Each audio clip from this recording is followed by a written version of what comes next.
नमस्कार दोस्तों, आप सभी का स्वागत है आपके अपने YouTube चैनल पर। मैं कौशल गुप्ता एक बार फिर से आप सभी का बहुत बहुत स्वागत करता हूं। दोस्तों, जैसा कि आप सभी से मैंने बताया था कि आप सभी का बहुत ही जल्द जो है अर्थव्यवस्था ख़त्म हो जाएगा, जो कि 12वीं क्लास होगी। तो दोस्तों, आज आपकी अर्थव्यवस्था की आखिरी क्लास है और इसकी पूरी प्लेलिस्ट बनी हुई है, जो आप मेरे इस चैनल के डिस्क्रिप्सन बॉक्स में, इस वीडियो के डिस्क्रिप्सन बॉक्स में भी आप देख सकते हैं। और मेरे चैनल पर जा करके आप प्ले लिस्ट में जब आप सर्च करेंगे तो वहाँ आपको ढेरों सारी प्ले लिस्ट मिल जाएगी, जो मैंने स्पेसिफिकली अलग अलग चीज़ों को जो पढ़ाया है उसे बताया हुआ है। तो आप लोग को अब रिवीजन करने का समय है, तो अब आप लोग रिवीजन पर ध्यान दें और सारी प्लेलिस्ट को जो है पीडीएफ से और सारी प्लेलिस्ट को जो है ज़्यादा से ज़्यादा बार रिवीजन करते रहें। नई चीज़ों को पढ़ने की कोशिश कम करें, पुरानी चीज़ों को दोहराएं, ज़्यादा से ज़्यादा दोहराएं। उसके बावजूद अगर नहीं सही होती तो थ्योरी को पढ़ लें। यही तरीका है अपनी तैयारी को पूर्णतः एकदम मजबूत करने का, कि आपके पास अगर वहाँ पर 2 घंटे में आपके पास अगर 100 प्रश्न आते हैं तो आपको ज़्यादा से ज़्यादा मेरे ख्याल से 1.5 घंटे में ही वो 100 प्रश्न हो जाए, इतनी तैयारी आप करके जाएं। ठीक है दोस्तों, ये तभी पॉसिबल है जब आप रिवीजन अच्छा करेंगे और हर जो भी आपको दिक्कत होगी वो सॉल्व करेंगे। और मैंने साथ ही साथ कहा है आप लोग मुझे टेलीग्राम पर फॉलो कर लीजिए, जो कि डिस्क्रिप्शन बॉक्स में बताया गया है। साथ ही साथ इंस्टाग्राम पर भी फॉलो कर लीजिए, जहाँ आपको कोई भी क्वेरीज करनी हो एग्जाम्स को लेकर के या आपको कोई भी प्रॉब्लम हो रही हो, आप डायरेक्ट मुझसे बात कर सकते हैं। ठीक है, मैं वहाँ आपके हर बातों का रिप्लाई देता हूँ। जो भी दोस्त जुड़े हुए हैं, जो भी छात्र जुड़े हुए हैं, वो आप उनसे पूछ सकते हैं। चलिए, पर आज क्लास की तरफ बढ़ते हैं। और ये भैया आज आपका अर्थव्यवस्था ख़त्म हो जाएगा। इसके बाद एक वीडियो में लाऊंगा स्पेशली जो है बहुत ही अच्छे टॉपिक पर, जो अर्थव्यवस्था जुड़ा होगा, और उस पर भी आप लोग को जो है पढ़ना चाहिए। मैंने आर्थिक बजट और आर्थिक समीक्षा इन दोनों चीज़ों को ऑलरेडी पढ़ा दिया और इसकी प्लेलिस्ट भी बनाई हुई है। इसकी प्लेलिस्ट चेक करने के लिए आपको जो है, मैं अभी इसकी प्लेलिस्ट जो है आर्थिक बजट का, मैं इसके जो है कमेंट बॉक्स में पिन कर दूंगा। तो आप लोगों को अगर देखने का मन होगा देख लीजिएगा, या उसे जो है वॉच लेटर में डाल करके जब आप खाली होंगे तब आप देख लीजिएगा। ठीक है, लेकिन ये जो है 2000 जो हमारा 20-21 से प्रश्न पूछा जा सकता है, वो हम लोग यहाँ पर उस वीडियो में आप पढ़ लेंगे। ठीक है, चलिए आज की क्लास को स्टार्ट करते हैं। काफ़ी जानकारी दे दी मैंने आप लोग को। चलिए क्लास की तरफ बढ़ते हैं। फटाफट शेयर कर दो भैया आप सभी लोग। अभी 2-3 मिनट बीत भी चुके हैं, तो आप लोग शेयर कर, इससे सभी लोगों को पता लग जाए। और क्लास को स्टार्ट करते हैं। प्रश्न ज़्यादा नहीं है, कुछ थ्योरी पार्ट है, कुछ क्वेश्चन पार्ट है, जो आपके लिए ज़रूरी है, क्योंकि आज आखिरी वीडियो है। तो इसमें जो भी चीज़ें कवर करनी थी मैंने पूरी कवर करने की कोशिश की है। ठीक है, चलिए बताइए, वित्त आयोग से संबंधित अनुच्छेद है। सभी लोग जवाब देते रहिए कि जो वित्त आयोग है इससे संबंधित अनुच्छेद कौन कौन सा है। सभी लोग बताते चलेंगे यहाँ पर ABCD।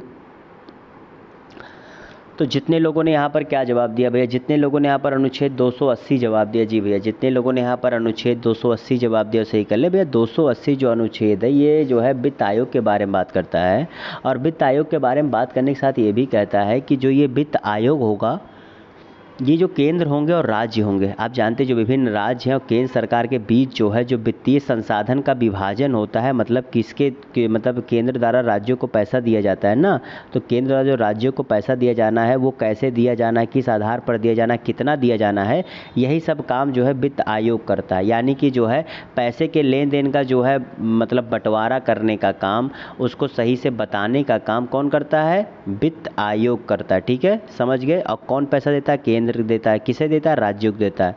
किस अनुच्छेद के अंतर्गत बताया गया? अनुच्छेद 280। क्लियर? आई थिंक कुछ भी अब बच नहीं रहा होगा। ठीक है, एनी डाउट? चलिए आगे बढ़ते हैं। वित्त आयोग एक संस्था है। बताइए वित्त आयोग कैसी प्रकार की संस्था है?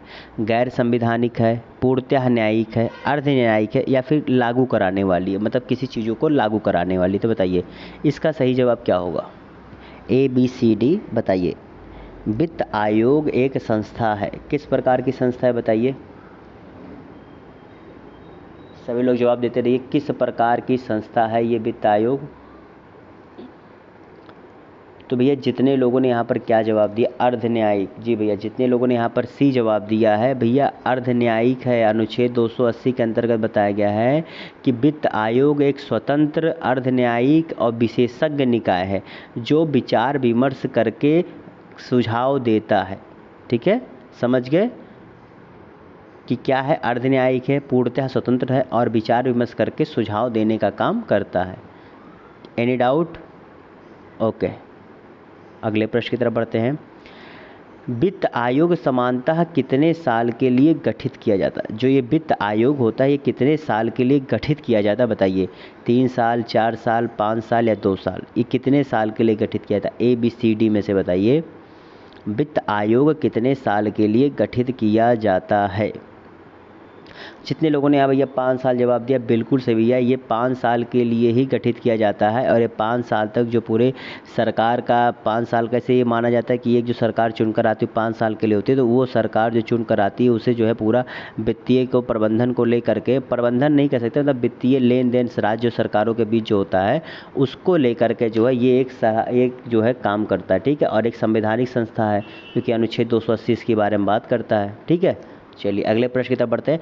और भैया पॉलिटी भी मैंने ऑलरेडी पढ़ा दी, अगर आप लोगों को पॉलिटी में कोई भी कन्फ्यूजन लगता हो तो पूरी प्लेलिस्ट जाके देख लेना, रिवीजन मोड पे देख लेना, प्लेलिस्ट बनी एक बार ऑन करके बैठ जाना, पूरी जो वहाँ पर मैंने अच्छे तरीके से बताया हुआ पूरा 1 to all जो है मैंने आपके सिलेबस के हिसाब की चीज़ें वहाँ पर कवर कर दी हैं, ठीक है। तो आप लोग पढ़ लीजिएगा। अगले प्रश्न की तरफ बढ़ते हैं। अगला प्रश्न है वित्त आयोग का गठन कौन करता है बताइए? वित्त आयोग का गठन कौन करता है? ABCD बताइए, इसका सही जवाब क्या होगा? जो वित्त आयोग होता है इसका गठन कौन करता है? ABCD। हरिओम बताइए, इसका गठन कौन करता है? वित्त आयोग का गठन कौन करता है? जितने लोगों ने यहाँ पर क्या जवाब दिया? जितने लोग यहाँ पर राष्ट्रपति जवाब दिया, जी भैया जितने लोगों ने यहाँ पर राष्ट्रपति जवाब दिया सही कर ले। वित्त आयोग का गठन राष्ट्रपति जी के द्वारा किया जाता है, क्लियर। इसी के जो है पश्चात प्रयत्न पर 5 साल के लिए गठित किया जाता है और 5 साल तक वो इन्हीं को क्या करता है? इन्हीं को जो है सलाह सुझाव देता रहता है वित्त आयोग किसको? राष्ट्रपति जी को, ठीक है। चलिए अगले प्रश्न की तरफ बढ़ते हैं, क्लियर। अगला प्रश्न, अब तक कुल कितने वित्त आयोग का गठन किया जा चुका है बताइए? अब तक कुल कितने वित्त आयोग का गठन किया जा चुका है? आज जब हम 2021 में बैठे हैं तो अब तक कुल कितने वित्त आयोग का गठन किया जा चुका है? 12, 13, 14, 15 बताइए, कुल कितने वित्त आयोग का गठन किया जा चुका है? और इसी वित्त आयोग पर ही एक अलग से जो है क्लास लूँगा जो केवल लेटेस्ट वित्त आयोग है उसके बारे में क्या क्या बातें बताई जाएंगी। और ज़्यादा से ज़्यादा 7-8 मिनट का वीडियो होगा, ज़्यादा से ज़्यादा 7-8 मिनट क्लास होगी, उसमें मैं हर चीज़ों को स्पष्ट करूँगा। तो वो जब भी मुझे समय मिलेगा मैं ले आऊँगा, और ज़्यादा से ज़्यादा 2-3 दिन में ही ले आऊँगा, ऐसा कुछ नहीं है बहुत दिन लगने वाला। वो मैं आपको किसी भी टाइम दे दूँगा, तो आप लोग पढ़ लीजिएगा, ठीक है। चलिए बताइए, तो जितने लोगों ने आप 15 जवाब दीजिए भैया। अब तक टोटल 15 वित्त आयोग बन चुके हैं और 15वां वित्त आयोग जो है आपका 2020 से स्टार्ट भी हो चुका है। कब से? 1 अप्रैल 2020 से वो स्टार्ट हो चुका है, ठीक है। तो टोटल 15 वित्त आयोग बन चुके हैं। अगला प्रश्न, वित्त आयोग के अध्यक्ष कौन है? जो 15वां वित्त आयोग बना है इसके अध्यक्ष कौन है बताइए? इसका सही जवाब क्या होगा? चलिए बताइए, 15वें वित्त आयोग के अध्यक्ष कौन बन चुके हैं? ABCD जवाब देते चलिए भैया लोग, मेरे प्यारे छात्रों और छात्राओं, जवाब दो। जितने लोगों ने यहाँ पर क्या जवाब दिया भाई? जितने लोगों ने यहाँ पर NK सिंह जवाब दिया, जी भैया जितने लोगों ने यहाँ पर NK सिंह जवाब दिया वो सही कर ले। इसका सही जवाब क्या है? NK सिंह अभी 15वें के क्या हैं? अध्यक्ष हैं। और देखिए 2-3 पॉइंट और जान लीजिए।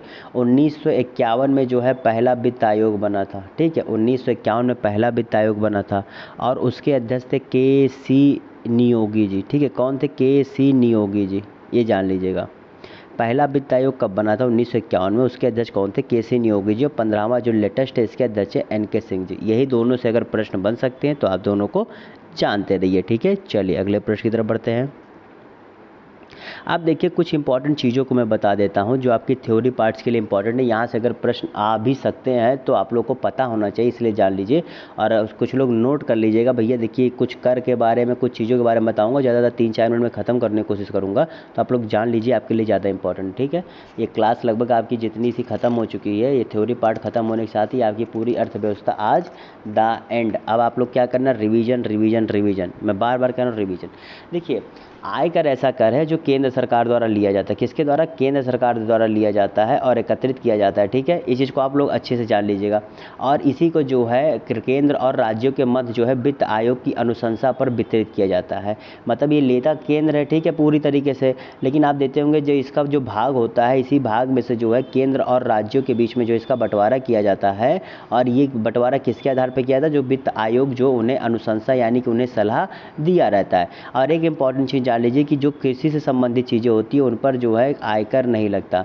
कृषि से जो संबंधित आय होती है उस पर जो है आयकर नहीं लगता है। ठीक है, और बाकी सभी से कमाई पर आयकर लगता है। तो इस चीज़ को आप लोग अपने दिल दिमाग जेहन में बैठा लीजिए। ठीक है, चलिए अगले एक इम्पॉर्टेंट पॉइंट की तरफ बात करते हैं, निगम कर। देखिए, निगम कर भी ऐसा एक हिसाब से कर है, टैक्स है, जो व्यापारिक कंपनी या फिर जो है जो निगम होते हैं उनकी आय पर लगता है। जो व्यापारिक कंपनियां होती हैं या फिर निगम होते हैं उनकी आय पर जो लगने वाला कर है इसे निगम कर कहते हैं। और निगम कर को क्या लाभ कर भी कहते हैं, इस चीज़ को जान लीजिए। निगम कर को लाभ कर भी कहा जाता है। ठीक है, और ये जो है 1960-61 से लागू है और ये भी केंद्र सरकार द्वारा ही लिया जाता है। किसके द्वारा? केंद्र सरकार के द्वारा। दरअसल आपसे क्वेश्चन पूछ सकता है कि निगम कर कौन सी सरकार द्वारा लिया जाता है? केंद्र द्वारा, राज्य द्वारा, केंद्र राज्य द्वारा, या फिर जो है नहीं लिया जाता। तो ये ऐसे प्रश्न आ जाए तो आप लोग पता होना चाहिए कि किसके द्वारा लिया जाता है और क्या काम आता है, क्यों लिया जाता है, तो वो सब चीज़ें जान लीजिए। ठीक है, जो इंपॉर्टेंट बेसिक पॉइंट्स है वो मैं आपको बता रहा हूँ। तो 1960-61 से लिया जा रहा है, इसे लाभ कर भी कहते हैं। ये केंद्र सरकार द्वारा लिया जाता है। ये जो निगम और कंपनी होती है उनकी जो आय होती है उस पर जो टैक्स लगाया जाता है उसी को निगम कर कहते हैं। ठीक है, केंद्रीय उत्पाद शुल्क। देखिए, केंद्रीय उत्पाद शुल्क एक शुल्क है जो कि अप्रत्यक्ष कर है। ये इनडायरेक्ट टैक्स है जिसे अप्रत्यक्ष कर कहते हैं। ठीक है, ये अप्रत्यक्ष कर, इसको दिमाग में बैठा लीजिएगा। कई बार ये भी होता है, मैंने पिछली बार क्विज में कराया भी था ये चीज़ें। तो ये अप्रत्यक्ष कर है और ये केंद्र सरकार द्वारा लिया जाता है। किसके द्वारा? केंद्रीय उत्पाद शुल्क। यहाँ से आपको स्पष्ट होगा कि ये केंद्र सरकार द्वारा लिया जाता है और ये एक अप्रत्यक्ष कर है। ठीक है, और ये भी जो है जो इसका शुल्क आता है एक ड्यूटी है ये। ठीक है, ये टैक्स नहीं, एक ड्यूटी है। टैक्स अलग होता है, ड्यूटी अलग होता है, ध्यान दीजिएगा। ठीक है, ये शुल्क है, मतलब एक ड्यूटी है। और इसका भी जो है वितरण, जिससे आय होती है, इसका भी वितरण जो है केंद्र और राज्यों के मध्य जो है वित्त आयोग की अनुशंसा पर की जाती है। ठीक है, समझ गए? इसे जो है बेसिकली वस्तु कर कहते हैं। क्या? वस्तु कर, मतलब कि जो कोई वस्तु है उस पर जो कर लिया जा रहा है इसे वस्तु कर कहते हैं। केंद्रीय उत्पाद शुल्क को वस्तु कर भी कहा जाता है। तो 4-5 इंपॉर्टेंट पॉइंट कि अप्रत्यक्ष कर है, केंद्र सरकार द्वारा लिया जाता है, एक प्रकार का शुल्क है, इसे वस्तु कर भी कहा जाता है। ठीक है, चलिए अगले प्रश्न की तरफ बढ़ते हैं। अच्छा, ये आपको एक चीज़ पता है, ये टैक्स, ये शुल्क लिया कब जाता है? ये शुल्क तब लिया जाता है जैसे जब कोई उत्पाद बन रही होती है। ध्यान दीजिएगा, जैसे मान लीजिए आप लोग जो पेन यूज कर रहे हैं, तो जब पेन है वो जब बन रहा होता है, यानी कि जब कारखाने के स्तर पर ही होता है, जब फैक्ट्री में ही होती, तभी ये जो है शुल्क ले लिया जाता है। ना कि जो है जब आपको बेचा जाता है तो उस पर लिया जाता है ना, जब आपके कंपनियों से जो है ये शुल्क लिया जाता है, जो बड़े बड़े फैक्ट्रियों है उनसे शुल्क लिया जाता है, केंद्रीय उत्पाद शुल्क, और ये उसी समय आपके पेन के मूल्य में जो है ऐड हो जाता है। इस चीज़ को ध्यान रखिएगा। ठीक है, कि केंद्रीय उत्पाद शुल्क के बारे में 5-6 इंपॉर्टेंट पॉइंट सारे बता दिए। अगला है सीमा शुल्क। देखिए, सीमा शुल्क भी एक अप्रत्यक्ष कर है। अगर सीमा शुल्क के बारे में बात करेंगे तो ये भी एक अप्रत्यक्ष कर है। और ये जो है जब वस्तुओं के आयात या निर्यात किया जाता है, मतलब किसी भी चीज़ों को जब हम मंगा रहे होते हैं या किसी भी चीज़ों को जब हम दूसरे देशों में भेज रहे होते हैं, तो ये केंद्र सरकार द्वारा लगाया जाता है। ठीक है, ये भी जो है केंद्र सरकार द्वारा लगाया जाता है। और ये जो है सीमा शुल्क मूल्य अनुसार या फिर जो है मात्रा अनुसार लगाया जाता है। जैसे कुछ चीज़ों पर मूल्य के अनुसार होता है कि अगर मान लीजिए 5,000 से ज़्यादा है तो इतना शुल्क होगा, 5,000 से नीचे है तो इतना शुल्क होगा, या फिर जो है मात्रा अनुसार से मान लीजिए ये हो गया कि 3,000 किलो का है तो इतना शुल्क होगा, अगर 2,000 किलो का है या 100 किलो का है या 5 ग्राम का तो इतना शुल्क होगा। तो मूल्य और मात्रा दोनों के अनुसार जो है ये शुल्क लगाया जाता है। ठीक है, एक चीज़ जान लीजिए, जब जैसे मैंने आपको बताया ना कि 2 आधार पर लगाया जाता है, दोनों आधारों पर जब लगाया जाता है तो जब मूल्य के अनुसार लगाया जाता है तो इसे यथा मूल्य शुल्क कहते हैं। क्या? यथा मूल्य शुल्क कहते हैं। ठीक, और जब हम इसे जो है इसके मात्रा के अनुसार लगाते हैं तो विशिष्ट शुल्क कहते हैं। क्या? विशिष्ट शुल्क। ठीक है यथा मूल्य शुल्क, विशिष्ट शुल्क, ये 2 प्रकार की होती है। ये कब होता है? जब हम उसके मूल्य के अनुसार लगाते हैं, ये जब हम उसके मात्रा के अनुसार लगाते हैं। ठीक है, चलिए अगले प्रश्न की तरफ बढ़ते हैं। आप देखिए बहुत ही इंपॉर्टेंट चीज़ है वस्तु एवं सेवा कर, ये जो है आपसे पूछा सकता है, तो इसके बारे में जानिए। देखिए ये एक प्रकार का कैसा टैक्स है, ये एक प्रकार का अप्रत्यक्ष कर है, ठीक है, आप जान लीजिएगा, इसे जीएसटी कहते हैं। जैसे ये एक अप्रत्यक्ष कर है, और ये जो है क्या होता है, ये लागू कब हुआ था, तो ये 1 जुलाई 2017 को लागू हुआ। ये पूछा जाता है 1 जुलाई 2017 को ये भारत में लागू हुआ था, मतलब 30 जून की अर्धरात्रि में जो इसका औपचारिक ऐलान किया गया था, और 1 जुलाई 2017 को ये लागू किया गया था। ये एक प्रकार का क्या है, अप्रत्यक्ष कर है, ठीक। और देखिए इसको जब लाया गया था, ये कहा गया था कि हम टैक्स जो इतना जटिल प्रक्रिया है इसे सरल कर देंगे, लोगों को कम से कम जीएसटी मतलब टैक्स देना होगा, लेकिन ऐसा कुछ हुआ नहीं। अभी भी 28% स्लैब है, जो कि कहने के लिए है कि सस्ता है, कुछ सस्ता नहीं है भैया। अगर सबसे जटिल जीएसटी पूरे विश्व भर में कहीं की है तो वो भारत की है, ठीक है, एक चीज़ जान लीजिएगा। और जीएसटी के आने के बाद से काफ़ी ज़्यादा आप देखेंगे कि व्यापारियों को काफ़ी परेशानी भी हुई है, कितनी, क्योंकि इतनी जटिल प्रक्रिया है और इतनी ज़्यादा इसमें जो है लिखा पढ़ी की चीज़ें हैं कि एक व्यापारी के समझने के लिए उसे अलग से जो है कुछ कोर्स ही करना पड़ जाएगा, वो व्यापारी बाद में बनेगा, तो ये उतना अच्छा भी नहीं है। और इसे 101 जो है, ठीक है, 101 संविधान संशोधन के द्वारा इसे पारित किया गया था, ठीक है, ध्यान दीजिएगा, 101वें संविधान संशोधन द्वारा इसे पारित किया गया था, ओके। और इसमें जो है 0 से लेकर के 28% तक जो है स्लैब है। अगर इसमें पूछा जाए स्लैब कहाँ तक है, तो इसमें जो है 0% से लेकर 28% तक का जो है स्लैब इस जीएसटी में स्थापित किया गया है, ठीक है। अलग अलग है, जैसे 28% है, 18% है, 12% है, 5% है, 0% है, और कुछ कुछ चीज़ों पे तो मतलब 2%, 1.5% भी है। तो हम लोग को इतना नहीं जानना कि वैसे बेसिकली देख लो तो 5, 12, 18, 28 ये जो है 4 ये मेन है, बाकी 0 और वो सब तो अलग अलग चीज़ें, ठीक है। और सबसे ज़्यादा पूछा जाए कि जो है सबसे ज़्यादा किस में रखी गई हैं, तो लगभग 81% से ज़्यादा चीज़ों को जो है वो 18% या फिर उससे कम के स्लैब में रखी गई हैं, 18% उससे कम के स्लैब में रखी गई हैं।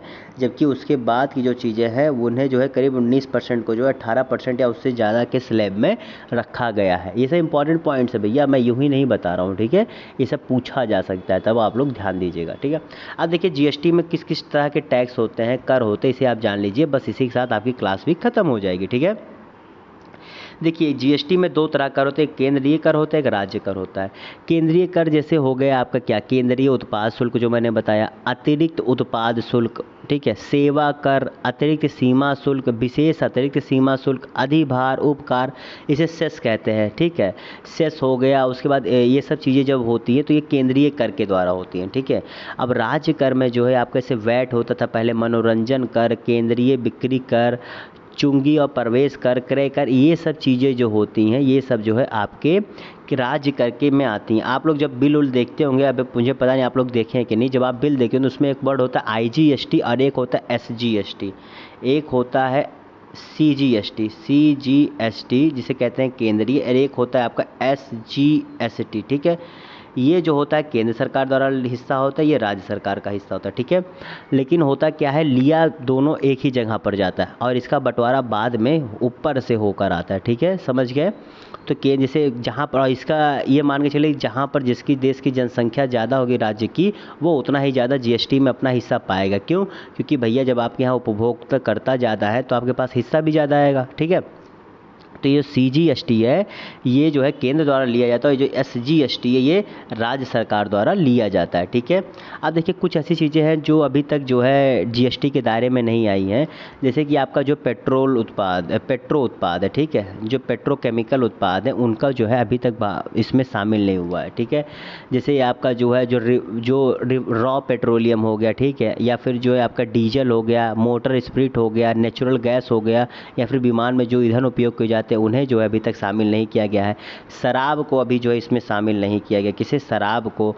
और साथ ही साथ जो आपका रियल इस्टेट है, रियल इस्टेट समझते हैं आप लोग, जो आपकी ज़मीन की संबंधी चीज़ें हैं, उसे भी अभी तक जो है जीएसटी में शामिल नहीं किया गया। तो यहाँ पर 3 चीज़ें ऐसी हैं जो मोटी मोटी चीज़ें जिन्हें शामिल नहीं किया गया। एक आपका पेट्रोल उत्पाद है, दूसरा आपका क्या है, दूसरा आपका है जो है नशीली शराब यानी कि दारू वारू हो गया, और आखिरी है आपका क्या, रियल एस्टेट कारोबार संबंधित चीज़ है। ठीक है, ये हो गया। अच्छा, आप लोग एक चीज़ जानते हैं, पैन, पैन जानते हैं आप लोग? चलिए पैन के बारे में थोड़ा सा एक चीज़ बता दूं मैं। पैन जान लो, पैन क्या है। जो ये पैन होता है ना भैया, पैन का फुल फॉर्म क्या होता है आप लोग जानते हैं? लिख लो, परमानेंट अकाउंट नंबर। पैन का फुल फॉर्म क्या होता है? Permanent account number. और इसे जो है आयकर विभाग द्वारा जारी किया जाता है। ये पूछ लिया जा सकता है, किसके द्वारा? आयकर विभाग द्वारा जारी किया जाता है। परमानेंट अकाउंट नंबर इसका फुल फॉर्म होता है। और इसमें जो है क्या पैन कार्ड पे क्या क्या डिटेल होती है आपसे पूछ ले, तो व्यक्ति का नाम होगा, आपकी जन्म तिथि होगी, उसके बाद उस पर नंबर होता है, इसे पैन नंबर कहते हैं, और साथ ही साथ आपका उस पर साइन होगा। तो क्या क्या होगा? आपका नाम होगा, आपकी जन्म तिथि होगी, आपका पैन नंबर होगा और आपका साइन होगा। ठीक है। और अगर आप सोच रहे हो कि आपका पैन नंबर है, इसे आप लोग कहाँ यूज करते, तो भैया पैन नंबर आप लोग बहुत जगह यूज कर सकते हैं, लेकिन अगर आपके पते के लिए, तो उसमें पते के लिए आप पैन नंबर का यूज नहीं कर सकते, क्योंकि वह उसके लिए बाध्य नहीं होता है। ठीक है, समझ गए? तो भैया देखो, मैंने पूरी की पूरी अर्थव्यवस्था खत्म करा दी। अब आपका काम है पढ़ना, अब आपका काम है रिवीजन करना, अब आपका काम है अपनी तैयारी को सॉलिड करना। मैंने अपनी जिम्मेदारी निभा दी, मैंने अपना काम कर दिया, मैंने कम से कम समय में आपको ज़्यादा से ज़्यादा चीज़ें पढ़ा दी। आप लोग पेपर जब देकर आएंगे तब मुझे बताइएगा कि मैंने वो चीज़ें पढ़ाई थी कि नहीं पढ़ाई थी। इसके लिए पहले आपको पढ़ना पड़ेगा, तो आप लोग पढ़ लें, अच्छे से रिवीजन कर लें, और इससे बाहर उम्मीद है कि कम से कम 80 से 85% आपके एग्जाम्स का जो अर्थव्यवस्था से अगर आएगा तो यहीं से फंसने वाला है। उसके अलावा अभी मैंने जो पिन कर दिया, इसे पढ़ लीजिएगा, जो ये कि भारतीय जो आपका ये टॉपिक है बजट, ये बजट को मैंने यहाँ पर पिन कर दिया उसकी प्लेलिस्ट को, तो देख लीजिएगा। और आर्थिक समीक्षा की भी प्लेलिस्ट बनी हुई है। ठीक है, दोनों प्लेलिस्ट है, लेकिन मैंने यहाँ पर बजट का कर दिया है, तो आप लोग देख लीजिएगा इसके बाद, क्योंकि आपके लिए ज़रूरी है। अब रिवीजन करने का समय है, ये बहुत पहले पढ़ाई गई थी, हो सकता है आप भूल गए हो, तो अगर प्रश्न बन सकता है तो हमें पढ़ लेना चाहिए। कोई बहुत बड़ी चीज़ें नहीं है, छोटी छोटी क्लासेज है, आप आराम से पढ़ सकते हैं। चलिए इस क्लास को ही ख़त्म करते, फिर मिलते हैं आपसे कल। तब तक के लिए गुड बाय। लाइक कर दीजिएगा, कमेंट कर दीजिएगा भैया, शेयर कर दीजिएगा अपने दोस्तों के साथ। और आज यहाँ पर अर्थव्यवस्था क्लास आप सभी की ख़त्म होती है। Tata, bye bye.